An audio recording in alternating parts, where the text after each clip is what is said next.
कृषि को काफी हम मजबूत बनाने की कोशिश करेंगे, लचीला बनाने की कोशिश करेंगे। रोजगार और कौशल विकास पर दूसरी बात तो हमारी फोकस रहेगी। तीसरा हमारा ध्यान सामाजिक न्याय के साथ हम आगे बढ़ेंगे। मैन्युफैक्चरिंग और सर्विसेज पर हमारा फोकस है।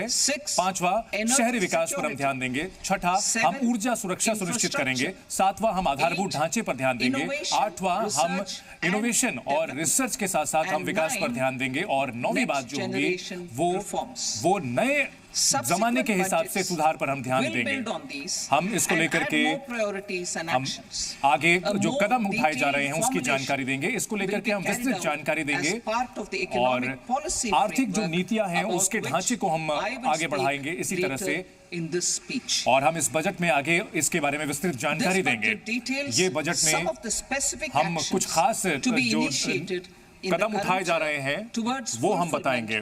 इसका मकसद इन जो प्राथमिकताओं को पूरा करना है ताकि हम पूरी तरह से जो बदलाव है उसको अमल में ला सके। इस बजट में कुछ और बातें भी शामिल हैं जो हमने पहले ऐलान किए थे, जिसका मकसद साफ है कि हम उन बदलावों को, उन ऐलानों को सही तरीके से लागू कर सकें और उन्हें तेजी से हमारा जो मकसद है विकसित भारत की ओर, ये कदम हमें सुनिश्चित करेगा।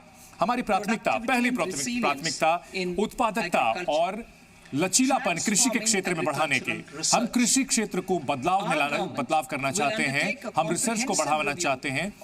हमारी सरकार ने एग्रीकल्चरल रिसर्च यानी कृषि के क्षेत्र में रिसर्च को आगे बढ़ाया है ताकि हम जो है उत्पादकता को बढ़ा सकते हैं, यानी प्रोडक्टिविटी को बढ़ा सकें और साथ ही जलवायु के साथ हम जो है तालमेल बिठा करके आगे बढ़ सके।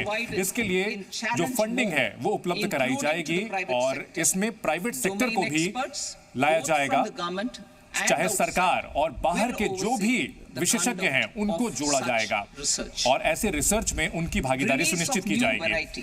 नई जो वैरायटी है वो लाई जाएगी और कई ऐसी वैरायटीज जो कि जलवायु से जुड़ी हुई हैं उनको लाया जाएगा। अलग अलग जो उत्पाद हैं उनको लाया जाएगा और किसानों को इससे मदद मिलेगी। नेचुरल फार्मिंग यानी प्राकृतिक खेती को हम फोकस दे रहे हैं। अगले 2 साल में 1 करोड़ जो किसान हैं उनको पूरे देश में प्राकृतिक खेती की ओर हम ले जाएंगे और इसके लिए उनको सर्टिफिकेशन उपलब्ध कराया जाएगा, ब्रांडिंग उपलब्ध कराया जाएगा और ऐसे में जो अमल में लाया जाएगा, जो हमारे वैज्ञानिक संस्थान हैं और जो पंचायत है उनकी सहायता से ये लक्ष्य हासिल किया जाएगा और बायो इनपुट रिसोर्स सेंटर भी स्थापित किए जाएंगे। Missions for pulses and oil seeds. दाल और तिलहन के लिए हम मिशन मोड में आगे बढ़ेंगे। हमारी कोशिश होगी कि तिलहन पर हम आत्मनिर्भरता हासिल करें। इसके लिए हम उत्पादकता और भंडारण के साथ साथ मार्केटिंग पर भी ध्यान देंगे और जैसा कि हमने अंतरिम बजट में इसका ऐलान किया था, एक रणनीति को हम आत्मनिर्भरता के जरिए हासिल करेंगे। तिलहन जैसे कि सरसों, बादाम, मूंगफली, सोयाबीन और साथ ही सूरजमुखी का उत्पाद जो है इसमें शामिल किया जाएगा।